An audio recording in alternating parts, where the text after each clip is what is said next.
A gente vai conversar agora com o professor e coordenador do DSI, Grupo de Análise Estratégica Internacional da USP, o Alberto Pfeiffer. Professor, estamos vendo uma crescente onda de extrema-direita na Europa, mas o Reino Unido aponta na direção contrária, a possibilidade dos trabalhistas chegarem ao poder. Aqui a gente pode atribuir o Partido Conservador saindo de cena dessa maneira, caso, claro, as pesquisas confirmem essa tendência.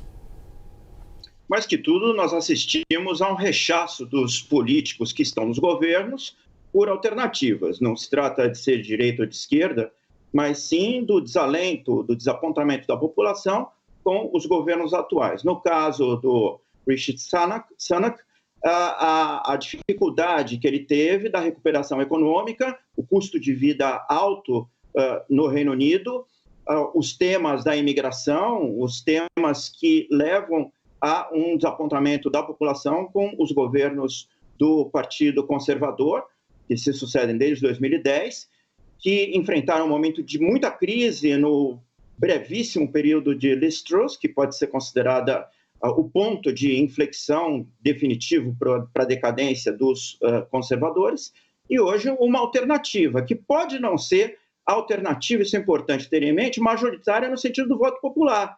Haverá, sim, muito provavelmente, a maioria no parlamento e a eleição de Keir Starmer, mas o voto não será majoritário pelos trabalhistas, né? O voto será dividido entre conservadores e outros partidos. Então, é uma situação mais de rechaço ao que aí está do que propriamente de uma inclinação pela centro-esquerda. Bom, tudo está indicando, professor, que o Starmer vai assumir como primeiro-ministro, né? Se não houver uma reviravolta ali no final. O que a gente pode esperar no comando dele sobre o Reino Unido e de principais diferenças do que se tem agora? O senhor fala aí de um voto para rechaçar, né, o que se tem neste momento. Quais são os pontos que hoje mais incomodam, então, os ingleses? Um ponto é o dos serviços públicos, da saúde pública, das medidas ligadas à assistência do governo em relação à população. Há um grande desalento quanto a isso.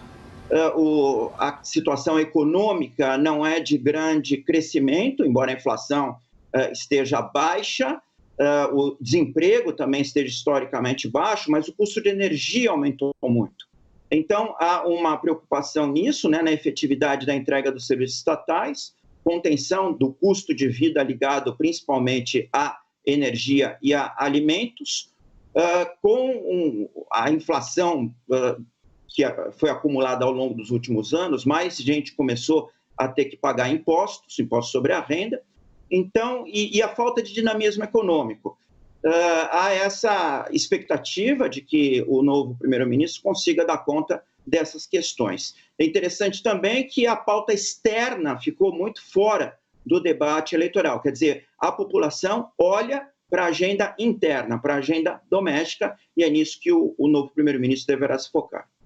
Professor, eu vou chamar o nosso analista Américo Martins para participar da nossa entrevista. Olá, muito boa tarde, professor. Obrigado pela oportunidade. Esse seu último ponto muito interessante da política externa não tem entrado no debate aqui, até porque não deve ter grandes mudanças.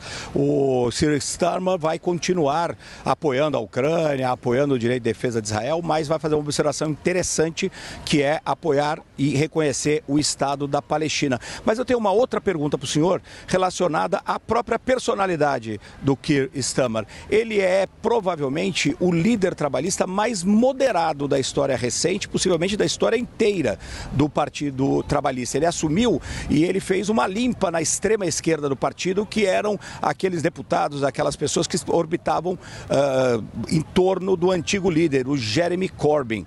O que a gente pode esperar de mudanças concretas aí a partir da experiência e da personalidade do Sir Keir Starmer, que é, como eu disse, muito moderado, muito centrista, levou o partido completamente para o centro?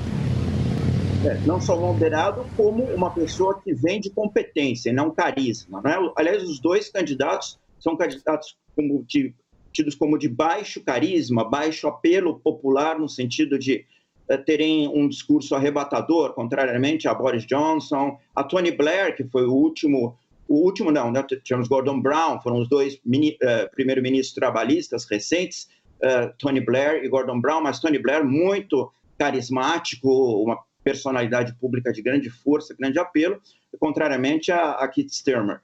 O que nós podemos esperar é um governo mais tecnocrático, um governo mais baseado em competências, é um governo que vai recuperar a capacidade da máquina pública de fazer entregas de políticas públicas, mas com a moderação, procurando consensos num momento delicado em termos da recuperação econômica, da recuperação da possibilidade de crescimento econômico do Reino Unido. Vamos lembrar que o Brexit estabeleceu um novo paradigma para o lugar do Reino Unido no mundo. Esse paradigma ainda não foi bem desenhado, bem definido, e essa vai ser a principal contribuição, a principal tarefa de Starmer nesse momento. A produtividade do Reino Unido é aquém do que esperado hoje, verificar se ele vai ter condições de recobrar o dinamismo da economia britânica e lidar com a questão da imigração, que é uma questão extremamente sensível no cenário britânico e europeu hoje. Fazer um agradecimento conjunto aqui, professor Alberto Pfeifer, muito obrigada pela disposição dessa conversa, e também ao Américo Martins, que vai acompanhar até o final, até o fechamento das urnas e o resultado. E amanhã a gente vai falar disso novamente, viu, Américo? Eu conto com você para a gente fazer a análise do pós. Obrigada, gente.